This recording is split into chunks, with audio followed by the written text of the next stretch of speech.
UP TET वाले CIPET का exam देने वाले हर शेर हर शेरनी हर भाई हर बहन का स्वागत है आज के इस 100 सामान्य ज्ञान के 100 क्वेश्चनों के अंदर। ठीक है, जो क्वेश्चन कराएंगे आज की इस वीडियो में सारे के सारे क्वेश्चन पूछे गए हैं। ठीक है, तो यूपी इतिहास से लेकर पूरा संपूर्ण इतिहास आज की इस वीडियो में कवर करेंगे। सामान्य ज्ञान के क्वेश्चन कवर करेंगे, यानी कि जीएस के अति महत्वपूर्ण क्वेश्चन कवर करेंगे। मात्र आज की इस 30 मिनट की वीडियो में, यानी कि सुपर फास्ट वीडियो होगी, बिना आपको भगाते हुए चलेंगे भाई और क्वेश्चन को समझाते हुए चलेंगे। ठीक है, तो हर भाई हर बहन से कहना चाहूँगा कि भाई वीडियो को अंत तक देखना, क्योंकि भाई आधी अधूरी क्लास और आधा अधूरा ज्ञान एग्जाम हॉल में खतरनाक साबित हो सकता है, तो रिस्क बिल्कुल नहीं लेने का। ठीक है, तो चलिए क्वेश्चन नंबर पहले की बात कर लें। तो पहला नंबर हमारा उत्तर प्रदेश के इतिहास से है, उत्तर प्रदेश जीके से है। कह रहा है, देखिएगा साथियों कि उत्तर प्रदेश राज्य की पूर्व से पश्चिम के मध्य जो है कुल लंबाई कितनी है। साथियों जब कभी पूछे कि उत्तर प्रदेश राज्य के पूर्व से पश्चिम समझ रहे हैं, जो यहाँ पर ये दिख रहा है ये वाला। ठीक है, तो पूर्व से पश्चिम जो राज्य की लंबाई है वो कितनी है, तो आप कहेंगे साथियों कि भैया 650 किलोमीटर जो है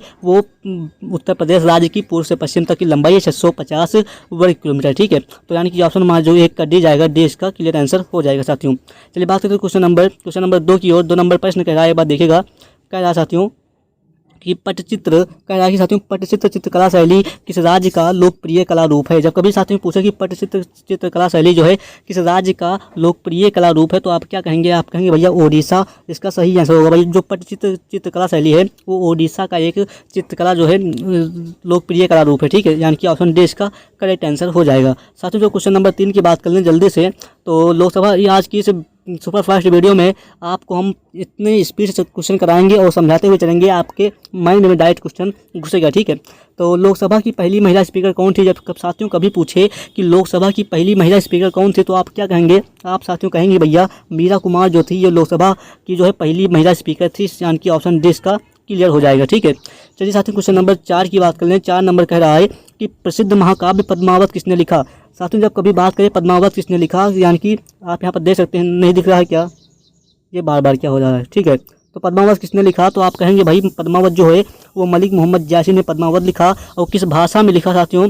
किस भाषा में लिखा, तो आप कहेंगे भाई अवधी भाषा में मलिक मोहम्मद जैसी ने क्या लिखा? पद्मावत लिखा। किस भाषा में? अवधी भाषा में। ठीक है, चलिए साथियों क्वेश्चन नंबर 5 की बात कर लें। 5 नंबर कह रहा है, देखिएगा एक बार साथियों। 5 नंबर कह रहा है कि दादा साहेब फाल्के पुरस्कार पाने वाले, 2 मिनट की यहाँ पर क्या हो गया देखिएगा, दादा साहेब फाल्के पुरस्कार पाने वाले जो है दादा साहेब जो फाल्के पुरस्कार पाने वाले जो है थे वो प्रथम व्यक्ति का नाम बताइए। जब दादा साहेब फाल्के पुरस्कार की बात करें, प्रथम व्यक्ति की बात करें, तो आप कहेंगे देविका रानी जो है ये दादा साहेब फाल्के पुरस्कार पाने वाली एक प्रथम व्यक्ति थे। तो भाई नाम से अंदाजा बिल्कुल नहीं लगाने का, नाम से अंदाजा बिल्कुल नहीं लगाना कि भाई ये मेल है या फीमेल। ठीक है, कभी कभी कन्फ्यूजन हो जाता है, कन्फ्यूजन नहीं, इस तरह के नाम भी होते हैं। ठीक है, तो दादा साहेब फाल्के पुरस्कार पाने वाले प्रथम व्यक्ति कौन थे, तो भाई देविका रानी थी, इस बात को ध्यान रखना। ठीक है, चलिए क्वेश्चन नंबर 6 की बात कर लें। 6 नंबर कह रहा है साथियों, दिख रहा है ना? ओके, तो कह रहा है भाई इंडिया विंस फ्रीडम नामक पुस्तक किसके द्वारा लिखी गई। जब साथियों कभी पूछे कि भाई इंडिया विंस फ्रीडम नामक पुस्तक किसके द्वारा लिखी गई, तो आप क्या कहेंगे?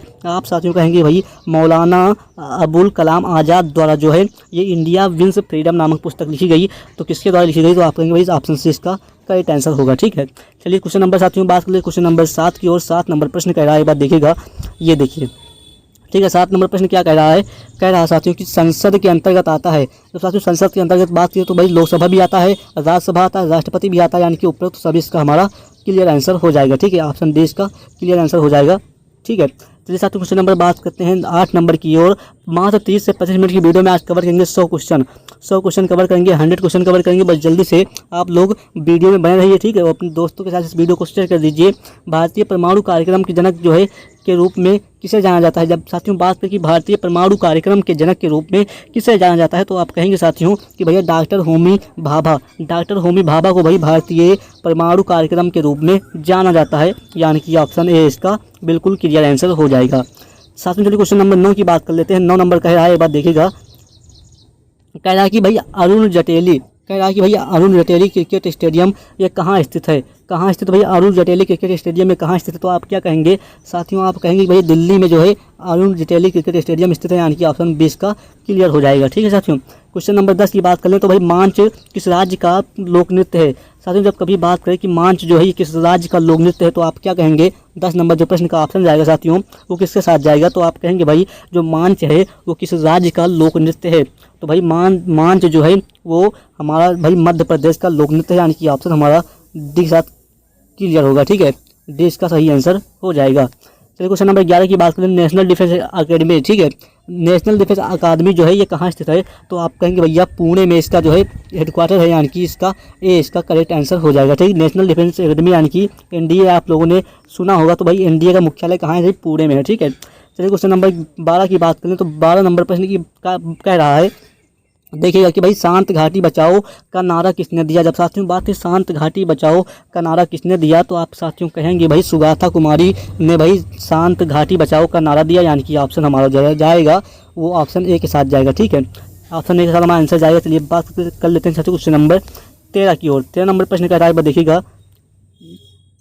13 नंबर प्रश्न कह रहा है, ये देखिए 13 नंबर जो प्रश्न कह रहा है कि नेपाल की मुद्रा जो है क्या है। नेपाल की मुद्रा भाई जब कभी पूछे तो नेपाल की मुद्रा जो नेपाली रुपया है, यानी कि ऑप्शन ए हमारा क्लियर हो जाएगा। ठीक है साथियों, हर देश की राजधानी, मुद्रा और भाषा आपको याद करना है, जिससे कि आपके एग्जाम में कोई समस्या ना हो और इससे आपका प्रश्न बनेगा बोर्ड आपके एग्जाम हाल में। ठीक है, तो अंतर्राष्ट्रीय योग दिवस की बात करें कब मनाया जाता है, जब कभी पूछेगा भाई अंतर्राष्ट्रीय योग दिवस कब मनाया जाता है, तो आप क्या कहेंगे भाई, आप साथियों क्या कहेंगे कि अंतर्राष्ट्रीय जो ये योग दिवस है वो भाई हमारा कब मनाया जाता है, तो आप कहेंगे 21 जून को अंतर्राष्ट्रीय योग दिवस मनाया जाता है, यानी कि ऑप्शन 20 का क्लियर हो जाएगा। ठीक है, तो क्वेश्चन नंबर 15 की बात करें तो कह रहा है भाई गैल्वेनीकरण। ठीक है, ये गैल्वेनीकरण की प्रक्रिया में लोहे पर किसका जो है परत चढ़ाया जाता है। जब साथियों कभी बात करें कि गैल्वेनीकरण की प्रक्रिया में लोहे पर किसका परत चढ़ाया जाता है, तो आप कहेंगे भाई जस्ता पर भाई लोहे का परत चढ़ाया जाता है किस प्रक्रिया में, तो गैल्वेनीकरण की प्रक्रिया। गैल्वेनीकरण की प्रक्रिया होती क्या है, जैसे हम लोहे के कोई हमारे पास चादर है और उस पर हम जस्ता की परत चढ़ा दें, लेप कर दें, कोडिंग कर दें, तो भाई वो जो है हमें संक्षार से यानी कि उस पर जंग लगने से बचाव करती है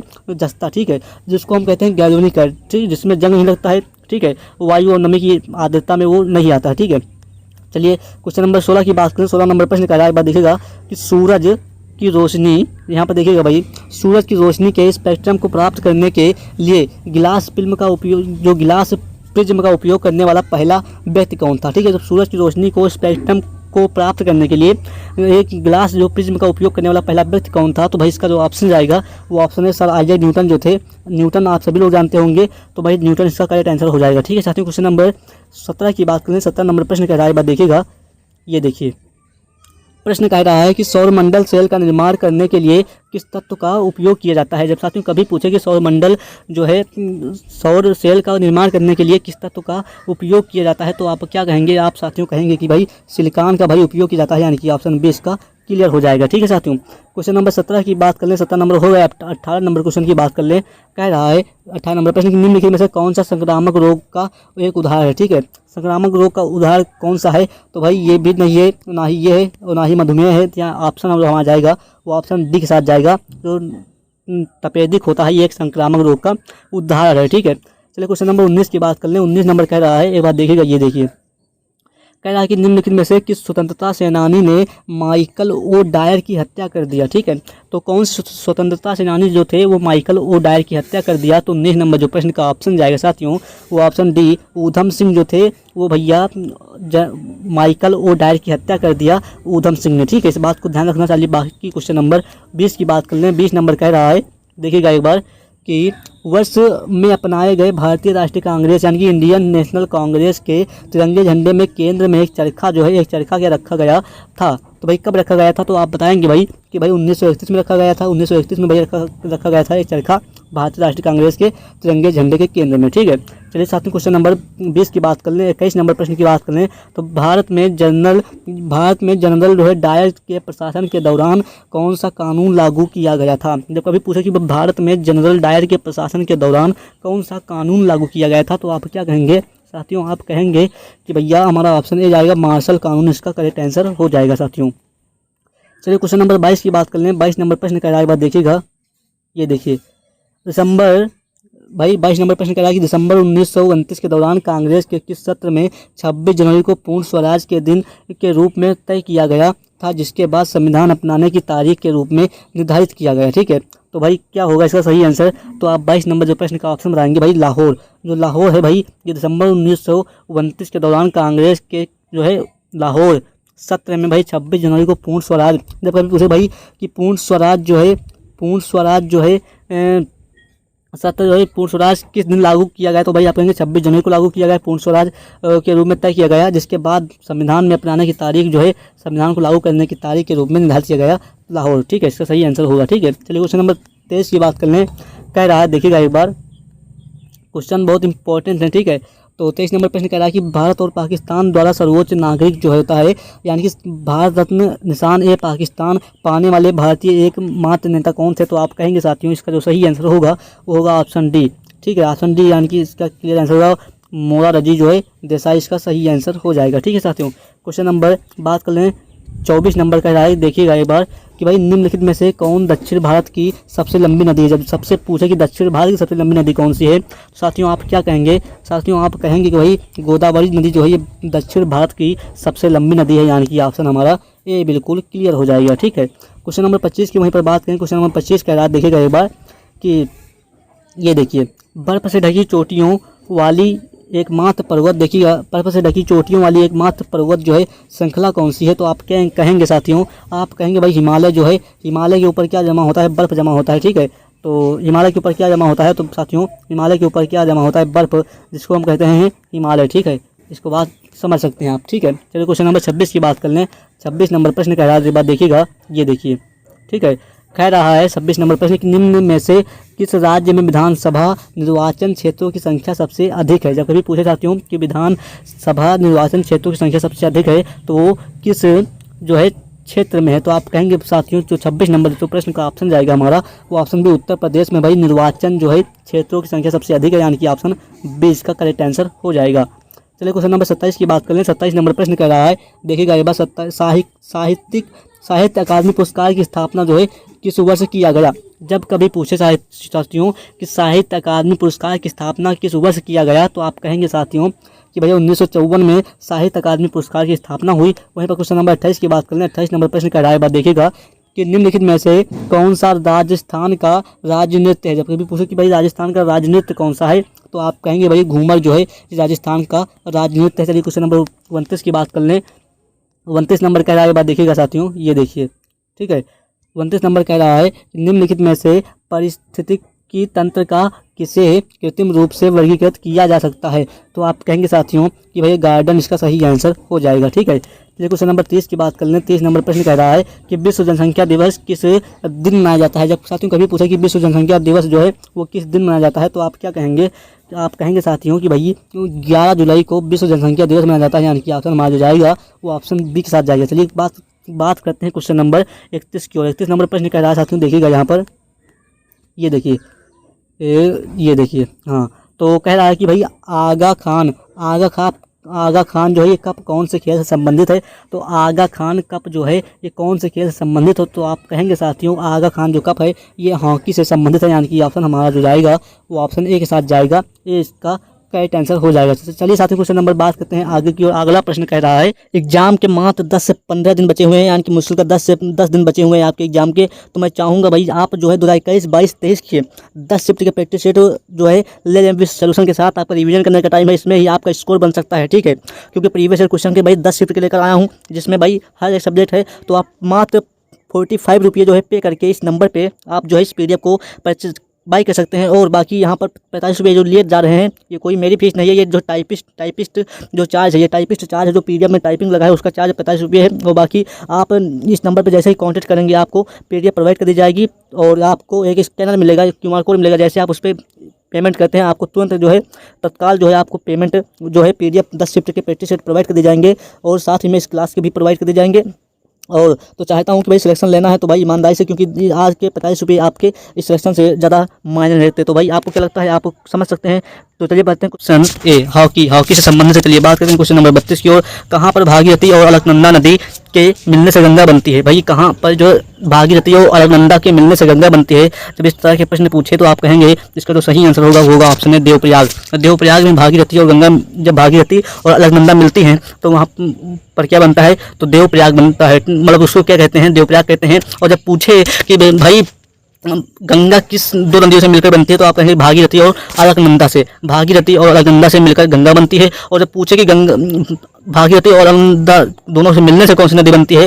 तो आप कहेंगे गंगा नदी बनती है। इस तरह से प्रश्न 3 से 4 प्रश्न तैयार हो सकते हैं एक ही प्रश्न में, तो आपको प्रश्न को समझते हुए चलना है, ठीक है। चलिए बात करते हैं क्वेश्चन नंबर 33 की ओर। निम्न में से किसने सर्वप्रथम जैव विविधता शब्द का प्रयोग किया था? जब प्रश्न बात करें कि भाई जैव विविधता शब्द का प्रयोग सबसे पहले किसने किया था, तो साथियों आप कहेंगे कि भैया W.G. रोजन ने जो है जैव विविधता का सर्वप्रथम प्रयोग किया था। चलिए बात करते हैं क्वेश्चन नंबर 34 की ओर।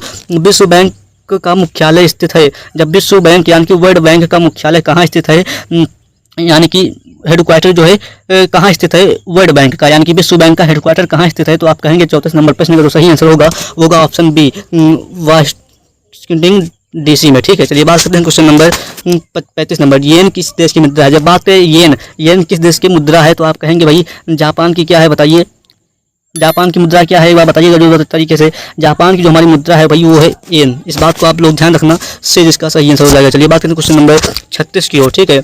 मुगल बादशाह अकबर की मृत्यु निम्नलिखित में से किस वर्ष में हुई थी? जब बात करें कि अकबर की मृत्यु कब हुई थी, तो आप साथियों जानते हैं, बताइएगा एक बार जोरदार तरीके से। इसका जो सही आंसर होगा 1605 माफ कीजिएगा 1605 में मुगल बादशाह अकबर की मृत्यु हुई थी। चलिए बात करते हैं क्वेश्चन नंबर 37 की ओर।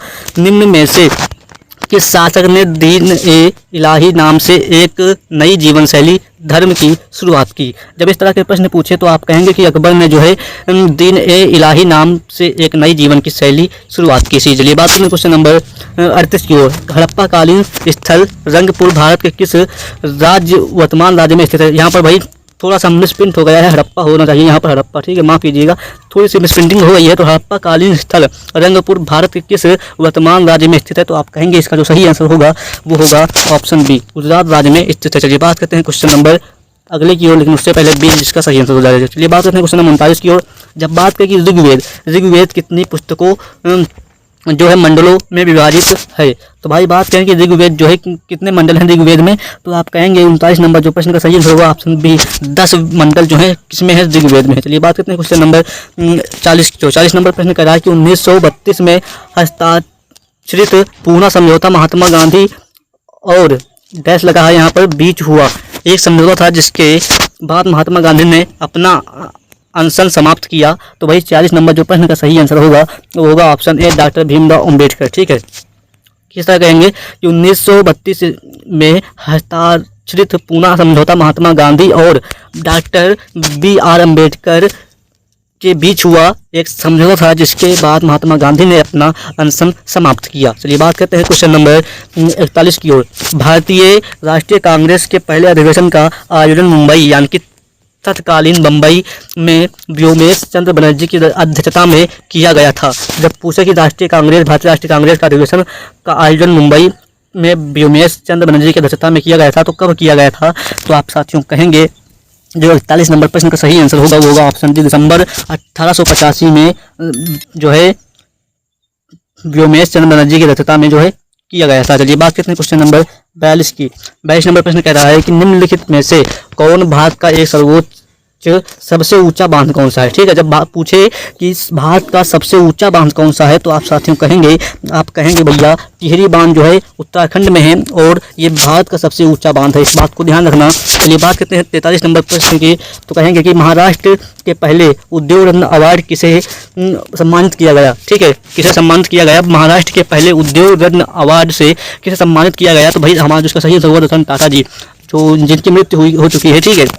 तो उद्योगपति जो हमारे थे रतन टाटा, इनको भाई उद्योग रत्न अवार्ड से सम्मानित किया गया। यानी कि इसका हमारा ऑप्शन जाएगा डी के साथ। चलिए बात करते हैं क्वेश्चन नंबर 2 की ओर। चंद्रगुप्त मौर्य ने अपने अंतिम दिनों में किस धर्म को अपना लिया था?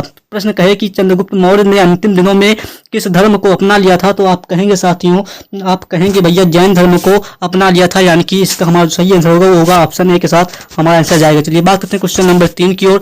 3 नंबर कह रहा है कि किस काल को भारतीय इतिहास का स्वर्ण युग कहा जाता है? जब कभी कहे कि स्वर्ण युग किस भारतीय इतिहास को कहा जाता है, भारतीय इतिहास काल को किस स्वर्ण युग कहा जाता है, प्रश्न किसी भी तरह पूछ सकता है, तो आप कहेंगे कि भैया गुप्त काल को भारतीय इतिहास का स्वर्ण युग कहा जाता है, यानी कि हमारा ऑप्शन जाएगा वो डी के साथ जाएगा, हर्षेर हर्षेरनी जुड़े हैं तो जुड़े रहना, क्योंकि आधी अधूरी क्लास और आधा अधूरा ज्ञान एग्जाम हॉल में खतरनाक साबित हो सकता है। इसलिए जब ज्ञान लें तो पूरा लें, क्योंकि अधूरा ज्ञान हमेशा खतरनाक साबित होता है। तो हर श्रेणी से यही कहूंगा कि ईमानदारी से सिलेक्शन लेना है तो ईमानदारी से वीडियो में बने रहिएगा, क्योंकि ईमानदारी में कोई बेईमानी नहीं होनी चाहिए। तो 4 नंबर का प्रश्न का जो सही आंसर होगा भाई 4 नंबर क्या कह रहा है, पहले ये समझिएगा कि राष्ट्रकूट वंश संस्थापक कौन था। राष्ट्रकूट वंश का संस्थापक कौन था, तो आप कहेंगे 4 नंबर प्रश्न का सही आंसर होगा, वो होगा ऑप्शन ए, दंतदुर्ग जो है ये राष्ट्रवंश के संस्थापक थे। चलिए बात करते हैं क्वेश्चन नंबर 5 की ओर, ठीक है। तो अल-बेरूनी द्वारा रचित पुस्तक किताब उल हिंद में किन विषयों की समीक्षा की गई है।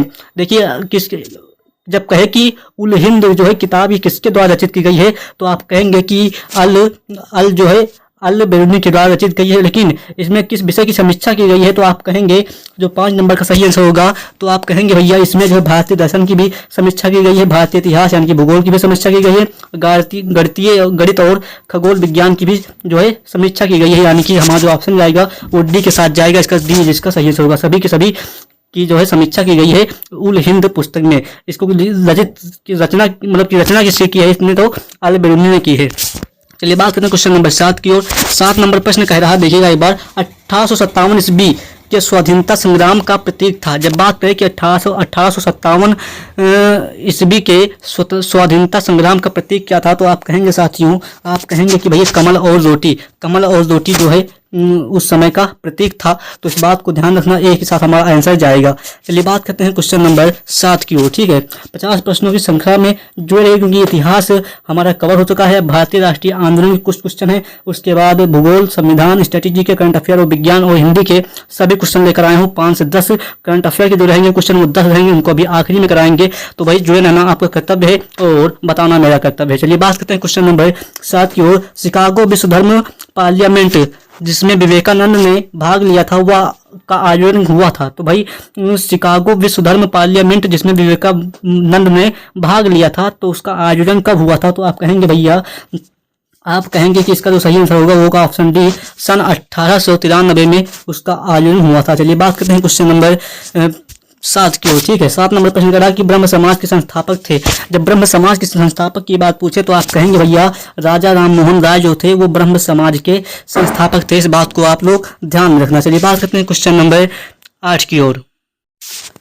8 नंबर प्रश्न कह रहा, देखिएगा एक बार, भारतीय राज्यों पर अंग्रेजी प्रमुख स्थापित करने के लिए प्रशासन का सहायक संधि प्रणाली का सूत्रपात जो है किसने किया। जब इस तरह के प्रश्न कहे तो आप कहेंगे भाई 8 नंबर जो प्रश्न का सही आंसर होगा वो होगा लॉर्ड वेलेजली ने जो है ये अंग्रेजी प्रमुख स्थापित करने के लिए प्रशासन का सहायक संधि प्रणाली का सूत्रपात किया था। चलिए बात करते हैं क्वेश्चन नंबर 9 की ओर। 9 नंबर प्रश्न कह रहा है कि भारतीय क्रांति की जननी किसे कहा गया है। जब बात करें कि भारतीय क्रांति की जननी किसे कहा गया है तो आप ऑप्शन किसके साथ मारेंगे, तो भाई ऑप्शन डी के साथ जाएगा, मैडम भीकाजी रुस्तम कामा के नाम जो है, ठीक है। भारतीय क्रांति की जननी किसे कहा जाता है, तो ऑप्शन डी के साथ इसका हमारा आंसर जाएगा। चलिए बात करते हैं क्वेश्चन नंबर 10 की ओर। जब 10 नंबर की बात करें तो कहेंगे कि भारत की उत्तर से दक्षिण की लंबाई, उत्तर से दक्षिण की लंबाई यानी कि 2 मिनट रुकिएगा, उत्तर से दक्षिण की लंबाई यानी कि यहाँ से यहाँ तक की लंबाई जो उत्तर से दक्षिण की लंबाई होगी वो भारत की कितनी है। तो आप कहेंगे भाई जो उत्तर से दक्षिण की लंबाई है भारत की, यहाँ पर भारत की पूछा है, उत्तर प्रदेश की नहीं पूछा है, इस बात को ध्यान रखना। तो जो हमारा इसका सही आंसर होगा साथियों वो होगा 3214 किलोमीटर। क्या होगा भाई, 3214 किलोमीटर होगा, यानी कि ऑप्शन हमारा बी के साथ जाएगा, आप लोग ध्यान रखना, ठीक है। चलिए बात करते हैं क्वेश्चन नंबर 11 की ओर। क्षेत्रफल में क्रम में भारत के 3 बड़े राज्य हैं। क्षेत्रफल के क्रम में भारत के 3 सबसे बड़े राज्य कौन कौन से हैं, तो जो हमारा पहले स्थान पे वो राजस्थान, मध्य प्रदेश तीसरे नंबर पे महाराष्ट्र और चौथे नंबर पर हमारा है वो यूपी है, ठीक है। यूपी जो है चौथे नंबर पर है क्षेत्रफल की दृष्टि से, और क्षेत्रफल की दृष्टि से चौथे नंबर पर है, और जनसंख्या की दृष्टि से फर्स्ट नंबर पे उत्तर प्रदेश है, ठीक है। तो बात करें इसका हमारा ऑप्शन जाएगा, ये ऑप्शन ए के साथ जाएगा, इसलिए ऑप्शन ए हमारा क्लियर हो जाएगा, ठीक है। करना है यूपी पेट का एग्जाम क्वालिफाई करना है, फतेह करना है, तो भाई किसी चैनल को एग्जाम्पल को सब्सक्राइब कर दीजिए ईमानदारी से, क्योंकि ईमानदारी में कोई बेईमानी नहीं होती, इस बात को आप लोग ध्यान रखिएगा, ठीक है। तो चलिए बात करते हैं क्वेश्चन नंबर 12 की ओर।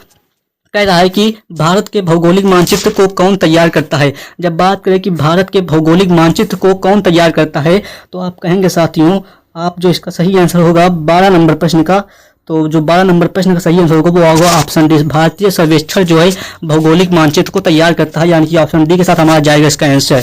13 नंबर प्रश्न की बात करें तो किस वर्ष में गंगा नदी को राष्ट्रीय नदी घोषित किया गया। पूछेगा कि गंगा नदी को राष्ट्रीय नदी घोषित कब किया गया, तो आप कहेंगे साथियों 13 नंबर जो प्रश्न का सही आंसर होगा सन 2008 में गंगा नदी जो हमारी थी वो जो है उसको भाई क्या कर दिया गया, राष्ट्रीय नदी के रूप में घोषित कर दिया गया। कब? 2008 में, यानी कि 20 के साथ इसका हमारा आंसर जाएगा। ठीक है। पूछेगा कि गंगा नदी किन दो नदियों से मिलकर बनती है, तो भागीरथी और अलकनंदा के मिलने से भाई गंगा नदी बनती है, इस बात को ध्यान रखना। चलिए बात करते हैं क्वेश्चन नंबर 14 की ओर। कह रहा है कि भारतीय संविधान पूर्ण रूप से कब तैयार हुआ। यहाँ पर पूछा है कि भारतीय संविधान पूर्ण रूप से कब तैयार हुआ, जो कि प्रश्न संविधान से है। मैंने क्या कहा, संविधान से लेकर हर जगह जितने भी टॉपिक बताए मैंने अभी शुरुआत में सारे प्रश्न लेकर आऊंगा, चाहे 5-10 क्वेश्चन लेकर आऊंगा। ठीक है। तो कह रहा है कि भारतीय संविधान पूर्ण रूप से कब तैयार हुआ, तो भैया 1949 में तैयार हुआ था, लेकिन 26 जनवरी 1949 में हुआ था या फिर 26 नवंबर 1949 में हुआ था। तो आप कहेंगे भाई 26 नवंबर 1949 में संविधान जो है पूर्ण रूप से तैयार हुआ, लेकिन भाई लागू कब हुआ, तो ये आप लोग कॉमेंट बताएंगे कि भारतीय जो संविधान हमारा वो लागू कब हुआ। तैयार तो भाई 26 नवंबर 1949 को हुआ था, लेकिन लागू कब हुआ इसको आप कॉमेंट में फेंक कर मारिएगा। चलिए बात करते हैं क्वेश्चन नंबर 15 की ओर। कह रहा है कि विश्व का सबसे लंबा लिखित संविधान किस देश का है। तो पूछेगा कि सबसे लंबा लिखित संविधान किस देश का है। लिखित संविधान की बात करें तो सबसे लंबा लिखित संविधान है वो भारत का है। ठीक है। भारत का हमारा जो सबसे लंबा लिखित संविधान वो भारत का है। चलिए बात करते हैं क्वेश्चन नंबर 16 की ओर। कह रहा है कि धार्मिक स्वतंत्रता का अधिकार संविधान के किन अनुच्छेदों में वर्णित है। जब बात करें कि भाई धार्मिक स्वतंत्रता का अधिकार संविधान के किस अनुच्छेद में, किस आर्टिकल में वर्णित है, वो आप कहेंगे साथियों, आप कहेंगे कि अनुच्छेद 25 से लेकर अनुच्छेद 28 तक की जो निहित है वो धार्मिक स्वतंत्रता का अधिकार निहित है। चलिए बात करते हैं क्वेश्चन नंबर 17 की ओर। कह रहा है कि संसद के किस सदन को प्रतिनिधि सभा भी कहा जाता है। जब बात करें कि संसद के किस सदन को प्रतिनिधि सभा भी कहा जाता है, तो आप साथियों ऑप्शन क्या मारेंगे, ऑप्शन मारेंगे बी के साथ हमारा ऑप्शन जाएगा, यानी कि बी के साथ हमारा ऑप्शन जाएगा कि भाई संसद को मतलब लोकसभा संसद को प्रतिनिधि सभा भी कहा जाता है। इस बात को आप लोग ध्यान रखना। जो हमारा 17 नंबर का आंसर होगा वो लोकसभा के साथ जाएगा। चलिए बात करते हैं क्वेश्चन नंबर 18 की ओर। किस अनुच्छेद के तहत राष्ट्रपति पद का प्रावधान है। जब प्रश्न कहे कि भाई किस अनुच्छेद के तहत राष्ट्रपति पद का प्रावधान है, तो आप कहेंगे भाई आप कहेंगे कि भाई इसका तो सही आंसर होगा अनुच्छेद 52। अनुच्छेद 52 में राष्ट्रपति बनने की बात कब कही है, राष्ट्रपति से संबंधित बातें कहाँ कही गई, तो भैया आर्टिकल 52 में की गई है, आर्टिकल 52 में की गई है। ठीक है। यानी कि बी के साथ हमारा आंसर जाएगा इसका क्लियर। चलिए बात करते हैं, उससे पहले बता दूं कि भाई चैनल पे नए तो सब्सक्राइब जरूर कर देना, क्योंकि यूपी पेपर सीपेट के उन इंपॉर्टेंट क्वेश्चन को लेकर आता हूं मैं यहाँ सभी के लिए, तो सब्सक्राइब तो बनता है कि ईमानदारी से। और बता दूं कि भाई यूपी पेपर से उत्तर प्रदेश के 50 क्वेश्चन मैंने इस चैनल पे कराए हुए हैं। सब्सक्राइब करके जाइए यूट्यूब चैनल पे मेन पेज पर, और वहां पर देख लीजिए प्लेलिस्ट पूरी बनी हुई है, जिसमें 3 से 4 वीडियो इसमें पड़ी हुई है, तो जाकर देख सकते हैं आप प्लेलिस्ट पर। वहीं पर सामान्य ज्ञान के 100 क्वेश्चन कराए हैं, ये भी आप दे सकते हैं। और वहीं पर 18 नंबर प्रश्न की बात करें तो कहेंगे कि भाई किस अनुच्छेद के तहत राष्ट्रपति पद का प्रावधान है। जब भाई राष्ट्रपति पद का प्रावधान किस अनुच्छेद में है, तो मैंने क्या बताया, आर्टिकल 52 में राष्ट्रपति का प्रावधान है, प्रेसिडेंट का प्रावधान है। चलिए बात करते हैं क्वेश्चन नंबर 19 की ओर। यदि आपको संविधान से समस्या है तो जाइए, ये भी मैंने वीडियो प्रोवाइड की है, अभी आपको ऊपर ही देखने को मिल जाएगी चैनल पे, तो आप वो भी देख सकते हैं। ठीक है। संविधान की इंपॉर्टेंट आर्टिकल से संबंधित कराया है। ठीक है। तो संविधान की पूरी वीडियो मैंने कराई है 100 क्वेश्चनों की, तो आप वो भी जाकर दे सकते हैं। ठीक है। तो अर्थशास्त्र धन का विज्ञान है। जब कहेगा कि अर्थशास्त्र धन का विज्ञान है, किसने कहा, यह कथन किसका है, तो आप कहेंगे कि अर्थशास्त्र जो है वो धन का विज्ञान है, यह कथन किसका है, तो आप कहेंगे भाई इसका जो सही आंसर होगा वो होगा ऑप्शन ए के साथ हमारा जाएगा एडम स्मिथ। ठीक है। यानी कि ए इसका हमारा सही आंसर होगा। चलिए बात करते हैं क्वेश्चन नंबर 20 की ओर। सुपरफास्ट वीडियो में सुपरफास्ट तरीके से हम इस वीडियो को कवर करेंगे जल्दी से। तो भारत के निम्न राज्यों में से किसमें प्रति व्यक्ति आय सबसे कम है। कहेगा कि भारत के निम्न राज्यों में से किसमें प्रति व्यक्ति आय सबसे कम है, तो भाई प्रति व्यक्ति आय किसमें सबसे कम है, तो हमारे 20 नंबर का सही आंसर होगा ऑप्शन ए बिहार। बिहार में भैया प्रति आय सबसे कम है राज्यों की दृष्टि से। ठीक है। 21 नंबर प्रश्न की बात करें तो भाई प्रथम पंचवर्षीय योजना का मुख्य ध्यान पर था, किसके क्षेत्र पर था। भाई पंचवर्षीय जो योजना थी वो मुख्य ध्यान मतलब किस पर था, क्या किसी क्षेत्र पर, सेवा क्षेत्र पर, या फिर औद्योगिक क्षेत्र पर, या किसी और औद्योगिक क्षेत्र, दोनों पर। ठीक है। तो प्रश्न जब पूछेगा तो आप कहेंगे कि भाई प्रथम पंचवर्षीय योजना का मुख्य ध्यान भाई किस क्षेत्र पर था, इस बात को आप लोग ध्यान रखिए। चलिए बात करते हैं क्वेश्चन नंबर 22 की ओर। 22 नंबर प्रश्न कह रहा है साथियों कि भारतीय प्रतिभूति और विनिमय बोर्ड यानी कि SEBI किस शहर में स्थित है। जब इस तरह की बात करें तो आप कहेंगे साथियों कि ऑप्शन बी के साथ हमारा इसका आंसर जाएगा मुंबई। मुंबई में भाई इसका हमारा आंसर जाएगा यार। ठीक है, चलिए बात में क्वेश्चन नंबर 23 की ओर। 23 नंबर प्रश्न कह कि आइंस्टीन, ये भाई देखिए विज्ञान से क्वेश्चन है, साइंस से क्वेश्चन इसको लेकर आया हूँ। ठीक, 5 क्वेश्चन साइंस से हैं, हर एक सब्जेक्ट के 5 से 10 क्वेश्चन लेकर आया हूँ, तो आप लोग धैर्यपूर्वक वीडियो में जुड़े रहें। ठीक है, तो आइंस्टीन का द्रव्यमान ऊर्जा संबंध किस नियमानुसार है? तो आप कहेंगे भाई ई बराबर कार्य अपान समय, या फिर ई बराबर एम सी, या फिर ई बराबर एम सी स्क्वायर। देखिए MC2 लिखा हुआ है, वहीं पर ई बराबर FOD। ठीक है, तो हमारा जो ऑप्शन जाएगा वो ऑप्शन के साथ जाएगा, लेकिन उससे पहले बता दूं कि ई बराबर MC स्क्वायर यहाँ पर होना चाहिए था, ई बराबर MC स्क्वायर। ठीक है, लिखना नहीं बनता, इसलिए मैं बता दूं आपको कि आप सुन जाइएगा। ठीक, ई बराबर MC स्क्वायर, यानी कि इसका ऑप्शन जाएगा वो ऑप्शन बी के साथ जाएगा। ठीक है, इस बात को ध्यान, ई बराबर MC स्क्वायर जो आइंस्टीन का द्रव्यमान सिद्धांत है। चलिए बात करते हैं क्वेश्चन नंबर 23 की ओर। कह रहा है कि किसी वस्तु की आगे पीछे या पीछे आगे की गति को क्या कहा जाता है? किसी वस्तु की आगे पीछे और पीछे आगे की गति को क्या कहा जाता है? तो आपको कंपन कहा जाता है। चलिए बात करें क्वेश्चन नंबर 24 की ओर। निम्न में से क्या विद्युत धारा के चुंबकीय प्रभाव का उपयोग नहीं करता? निम्न में से क्या विद्युत धारा के चुंबकीय प्रभाव का उपयोग नहीं करता? तो आप कहेंगे साथियों, आप कहेंगे कि भैया विद्युत बल्ब जो है चुंबकीय धारा का प्रभाव, चुंबकीय प्रभाव का उपयोग नहीं करता विद्युत बल्ब। ठीक है, इस बात को आप ध्यान में रखिएगा। चलिए बात करें क्वेश्चन नंबर 24 की ओर। कह रहा है 24 नंबर प्रश्न ध्यान से देखिएगा। निम्न में से क्या विद्युत धारा के चुंबकीय प्रभाव का उपयोग नहीं करता है? वही प्रश्न है, विद्युत धारा, इसका विद्युत बल्ब जो होगा ये हमारा इसका सही आंसर होगा। चलिए बात करें क्वेश्चन नंबर 25 की ओर। निम्न में से किसने अष्टक सिद्धांत दिया? भाई साइंस के क्वेश्चन है, तो अष्टक सिद्धांत की बात करें किसने दिया, तो क्या लेवेजियर ने दिया, मेंडलीव ने दिया, या फिर न्यूलैंड्स ने दिया, या फिर डोवेरेनियर ने दिया? तो भाई 25 नंबर जो प्रश्न का सही आंसर होगा वो ऑप्शन सी के साथ जाएगा। न्यूलैंड्स ने भाई अष्टक का सिद्धांत दिया था, इस बात को आप लोग ध्यान रखना। चलिए बात करें क्वेश्चन नंबर 26 की ओर। ग्राफीन क्या है? ग्राफीन है, तो ग्राफीन क्या है भाई ये बताइएगा जोरदार तरीके से कमेंट में। तो भाई 26 नंबर जो प्रश्न का सही आंसर होगा वो कार्बन का अपर रूप जो है वो ग्राफीन है। कार्बन का अपर रूप क्या कहलाता है? भाई ग्राफीन कहलाता है, इस बात को आप लोग ध्यान रखना। चलिए बात करें क्वेश्चन नंबर 27 की ओर। कह रहा है कि निम्नलिखित में से कौन सा राजस्थान का राज्य नृत्य है? जब राजस्थान का राज्य नृत्य पूछे तो आप कहेंगे कि भाई घूमर जो है, ये राजस्थान का लोक नृत्य है, इस बात को ध्यान रखना। चलिए बात करते हैं क्वेश्चन नंबर जो है 28 की ओर। ठीक है, या ओसांग त्योहार मुख्य रूप से निम्न में से किस राज्य में मनाया जाता है? जब इस तरह की प्रश्न की बात करें 28 नंबर की, तो आप कहेंगे कि भाई ऑप्शन डी के साथ इसका हमारा आंसर जाएगा मणिपुर। मणिपुर भाई या ओसांग त्योहार मनाया जाता है मणिपुर में। चलिए बात करते हैं क्वेश्चन नंबर 29 की ओर। ठीक है, भारत के किस भाग में जैन धर्म के दिलवाड़ा मंदिर, जब पूछा कि दिलवाड़ा मंदिर कहाँ स्थित है, तो आप कहेंगे भाई दिलवाड़ा मंदिर जो जैन धर्म के लिए प्रसिद्ध, मतलब कि जैन धर्म का जो दिलवाड़ा मंदिर है, और वहीं पर ये कहाँ है, तो भाई माउंट आबू जो है वो भाई उनका भाई दिलवाड़ा मंदिर स्थित है। कहाँ पर? भाई माउंट आबू में स्थित है, जैन धर्म के लिए जो है ये मंदिर बना है। ठीक है, चलिए बात करें क्वेश्चन नंबर 30 नंबर की बात करें तो हिंदुस्तानी संगीत का सबसे पुराना घराना है। हिंदुस्तानी संगीत का सबसे पुराना घराना क्या है? तो भाई आप कहेंगे साथियों कि भैया इसका ग्वालियर घराना जो है इस हिंदुस्तानी संगीत का सबसे पुराना घराना है। चलिए बात करते हैं क्वेश्चन नंबर 1। चलिए बात करते हैं क्वेश्चन नंबर 44 की ओर। कह रहा है कि महावेली गंगा की सबसे लंबी नदी है। महावेली गंगा की सबसे लंबी नदी कौन सी है? सबसे लंबी नदी है कहाँ की है? नेपाल, पाकिस्तान, श्रीलंका या फिर भूटान? तो 44 नंबर प्रश्न का सही आंसर वो होगा ऑप्शन सी, श्रीलंका। महावेली गंगा जो है श्रीलंका की सबसे लंबी नदी है, इस बात को ध्यान रखना। चलिए बात करते हैं 45 नंबर प्रश्न की। तो भारत रत्न प्राप्त करने वाले किस व्यक्ति का जन्मदिन राष्ट्रीय चिकित्सक दिवस के रूप में मनाया जाता है? तो आप कहेंगे जो 45 नंबर प्रश्न का सही आंसर होगा वो होगा ऑप्शन ए, विधान चंद्र राय जो है मनाया जाता है। चलिए बात करते हैं क्वेश्चन नंबर 46 की ओर।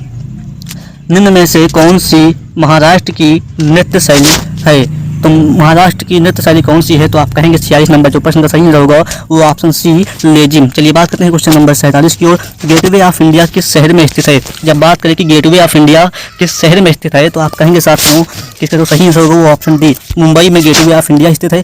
चलिए बात करते हैं क्वेश्चन नंबर 48 की ओर। ठीक है, हाथी किस राजनीतिक दल का प्रतीक है? जब बात करें कि हाथी किस राजनीतिक दल का प्रतीक है, तो आप कहेंगे भैया बहुजन समाज पार्टी जो है ये हाथी जो है राजनीतिक दल का प्रतीक है किस? बहुजन समाज पार्टी का, जो मायावती से। ठीक है, इस बात को ध्यान रखना। चलिए बात करते हैं क्वेश्चन नंबर 49 की ओर। पुस्तक अग्नि की उड़ान विंग्स ऑफ फायर के लेखक कौन है? जब बात करें कि अग्नि की उड़ान यानी कि विंग्स ऑफ फायर के पुस्तक के लेखक की बात करें 49 नंबर प्रश्न का, तो सही आंसर होगा साथियों वो होगा option C, APJ Abdul Kalam जो है। अग्नि की उड़ान जो है इस पुस्तक के लेखक कौन से हैं? तो APJ अब्दुल कलाम। चलिए बात करते हैं क्वेश्चन नंबर 50 की ओर। 50 नंबर प्रश्न कह रहा है कि निम्नलिखित में से कौन सा विकल्प तमिलनाडु से जुड़ी मार्शल आर्ट का एक रूप है? निम्नलिखित में से कौन सा विकल्प तमिलनाडु से जुड़ी मार्शल आर्ट का एक रूप है? तो आप कहेंगे इसका जो सही आंसर होगा वो होगा साथियों ऑप्शन डी, सिलंबन। सिलंबन का सही आंसर हो जाएगा। ठीक है, तो हर भाई हर बहन से कहना है कि भाई 50 क्वेश्चन पूरे हो गए हैं, तो हर भाई हर बहन हर शेर हर शेरनी ईमानदारी से सिलेक्शन लेना चाहता है तो ईमानदारी से इस चैनल को सब्सक्राइब कर दीजिए। और 51 क्वेश्चन पर आ गए हैं, यानी कि जहां तक आधे क्वेश्चन तक आप बने रहे तो पूरा ज्ञान, क्योंकि अधूरा ज्ञान कभी फायदेमंद नहीं होता, अधूरा ज्ञान हमेशा खतरनाक होता है, इस बात को आप ध्यान रखना। ठीक है, तो कौन से सूर्य की पराबैंगनी विकिरणों से पृथ्वी सतह से रक्षा करता है? तो आप कहेंगे कि कौन सी गैस सूर्य की पराबैंगनी विकिरणों से पृथ्वी की सतह की रक्षा करता है? 51 नंबर प्रश्न का जो सही आंसर होगा साथियों वो होगा ऑप्शन डी, ओजोन। ओजोन परत में जो है अल्ट्रा वायलेट जो किरणें आती हैं, वेव्स आती हैं भाई, उनसे रक्षा करती है कौन सी परत? ओजोन परत। ठीक, चलिए बात करते हैं क्वेश्चन नंबर 52 की ओर। हमारी सौर प्रणाली में दूसरा सबसे बड़ा चंद्रमा टाइटन किस ग्रह की परिक्रमा करता है? तो आप कहेंगे साथियों 52 नंबर प्रश्न का सही आंसर होगा वो होगा ऑप्शन ए, शनि। शनि ग्रह जो है हमारी सौर प्रणाली में दूसरा सबसे बड़ा चंद्रमा टाइटन, ठीक है, किस ग्रह की परिक्रमा करता है? तो शनि। ठीक है, शनि ग्रह की परिक्रमा करता है। चलिए बात करते हैं 53 नंबर प्रश्न की। तो भारतीय संविधान में मूल कर्तव्य किस देश के संविधान से लिए गए? जब मूल कर्तव्य की बात करें तो यूएसआर। ठीक है, 53 नंबर प्रश्न का सही आंसर साथी होगा यूएसआर। यूएसआर से भाई मूल कर्तव्य लिए गए हमारे, तो इस बात को ध्यान में रखना। चलिए बात करते हैं क्वेश्चन नंबर 54 की ओर। 54 नंबर प्रश्न का है कि संयुक्त राज्य अमेरिका का राष्ट्रीय खेल कौन सा है? जब बात करें कि अमेरिका का राष्ट्रीय खेल क्या है, यूएसए का नेशनल प्लेयर कौन सा है, यानी कि राष्ट्रीय खेल कौन सा है? तो आप कहेंगे साथियों, आप कहेंगे 54 नंबर जो प्रश्न का सही आंसर होगा वो होगा बेसबॉल। बेसबॉल जो है अमेरिका का एक राष्ट्रीय खेल है। चलिए बात करते हैं क्वेश्चन नंबर 55 की ओर। 55 नंबर प्रश्न की बात करें तो प्रसिद्ध पुस्तक a better India a better world, ठीक है, a better India a better world इनके द्वारा लिखी गई। तो भाई आप जानते हैं, नहीं जानते तो बता दूं कि भाई NR नारायण मूर्ति के द्वारा जो है a better India a better world जो है पुस्तक लिखी गई थी। चलिए बात करते हैं क्वेश्चन नंबर 56 की ओर। संतोष ट्रॉफी किस खेल से संबंधित है? जब बात करें संतोष ट्रॉफी किस खेल से संबंधित है तो आप साथियों कहेंगे इसका जो सही आंसर होगा वो होगा, क्या होगा बताइए भैया? वो होगा ऑप्शन बी, फुटबॉल से संबंधित है। चलिए बात करते हैं क्वेश्चन नंबर 57 की ओर। चिकित्सा दिवस किस तिथि को मनाया जाता है? चिकित्सा दिवस किस तिथि को मनाया जाता है? तो 1 जुलाई को चिकित्सा दिवस मनाया जाता है। 58 नंबर बात करें तो वाचस्पति पुरस्कार दिया जाता है। वाचस्पति पुरस्कार दिया जाता है तो संस्कृत साहित्य क्षेत्र में जो है वाचस्पति पुरस्कार दिया जाता है। चलिए बात करते हैं जो है प्रदूषण में सूचकांक यानी कि SPM का पूर्ण रूप क्या है? जब बात करें कि प्रदूषण में सूचकांक SPM का पूर्ण रूप क्या है तो आप कहेंगे साथियों सस्पेंडेड पार्टिकुलर मैटर जो है SPM का पूर्ण रूप है। चलिए बात करें क्वेश्चन नंबर 60 की ओर। तो मानव पर्यावरण सम्मेलन 1972 में हुआ था, किसके द्वारा? तो भाई स्टॉकहोम में हुआ था। चलिए बात करें क्वेश्चन नंबर 61 की ओर। राष्ट्रीय भौतिकी प्रयोगशाला स्थित है, तो भाई राष्ट्रीय भौतिकी प्रयोगशाला कहाँ स्थित है? तो आप कहेंगे साथियों राष्ट्रीय जो भौतिकी प्रयोगशाला है वो नई दिल्ली में स्थित है। चलिए बात करें क्वेश्चन नंबर 62 की ओर। आंग सान सू की कहाँ की मूल निवासी है? तो आप कहेंगे म्यांमार की जो है आंग सान सू जो है म्यांमार की मूल निवासी है। चलिए बात करते हैं क्वेश्चन नंबर 63 की ओर। कौटिल्य यानी कि चाणक्य ने अर्थशास्त्र में किस पहलू पर प्रकाश डाला? तो भाई राजनीतिक नीतियां पर जो है कौटिल्य ने अर्थशास्त्र पर प्रकाश डाला, किस में? राजनीतिक नीतियां पर। चलिए बात करते हैं क्वेश्चन नंबर 64 की ओर। किस वर्ष बाबर ने सुल्तान इब्राहिम लोदी को पानीपत की लड़ाई में पराजित किया?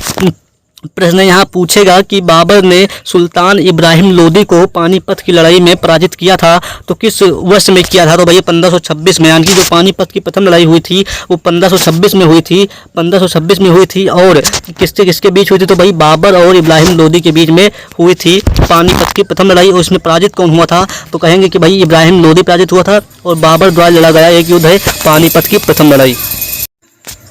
चलिए बात करते हैं क्वेश्चन नंबर 65 की ओर। 65 नंबर प्रश्न कर रहा है कि 1974 में बक्सर युद्ध के समय बंगाल का गवर्नर कौन था? तो भैया कहेंगे कि 1764 में बक्सर युद्ध के समय बंगाल का गवर्नर कौन था? तो आप कहेंगे साथियों कि बेसिंटाट जो थे वो बक्सर के युद्ध के समय बंगाल के गवर्नर थे। चलिए बात एग्जाम के मात्र 10 से 15 दिन बचे हुए हैं, यानी कि मुश्किल का 10 से 10 दिन बचे हुए हैं आपके एग्जाम के। तो मैं चाहूँगा भाई आप जो है 2021, 22, 23 के 10 शिफ्ट के प्रैक्टिस सेट जो है ले लें विद सोल्यूशन के साथ। आपका रिवीजन करने का टाइम है, इसमें ही आपका स्कोर बन सकता है, ठीक है, क्योंकि प्रीवियस ईयर क्वेश्चन के भाई 10 शिफ्ट के लेकर आया हूँ जिसमें भाई हर एक सब्जेक्ट है। तो आप मात्र 45 रुपये जो है पे करके इस नंबर पे आप जो है इस PDF को परचेज बाई कर सकते हैं। और बाकी यहाँ पर 45 रुपये जो लिए जा रहे हैं, ये कोई मेरी फीस नहीं है, ये जो टाइपिस्ट जो चार्ज है, ये टाइपिस्ट चार्ज है, जो PDF में टाइपिंग लगा है उसका चार्ज 45 रुपये है। और बाकी आप इस नंबर पर जैसे ही कॉन्टैक्ट करेंगे आपको PDF प्रोवाइड कर दी जाएगी और आपको एक स्कैनर मिलेगा, QR कोड मिलेगा। जैसे आप उस पर पेमेंट करते हैं आपको तुरंत जो है तत्काल जो है आपको पेमेंट जो है PDF 10 शिफ्ट के प्रैक्टिस सेट प्रोवाइड कर दिए जाएंगे और साथ ही में इस क्लास के भी प्रोवाइड कर दिए जाएंगे। और तो चाहता हूँ कि भाई सिलेक्शन लेना है तो भाई ईमानदारी से, क्योंकि आज के 45 रुपये आपके इस सिलेक्शन से ज़्यादा मायने रहते हैं। तो भाई आपको क्या लगता है, आप समझ सकते हैं। तो चलिए बढ़ते हैं।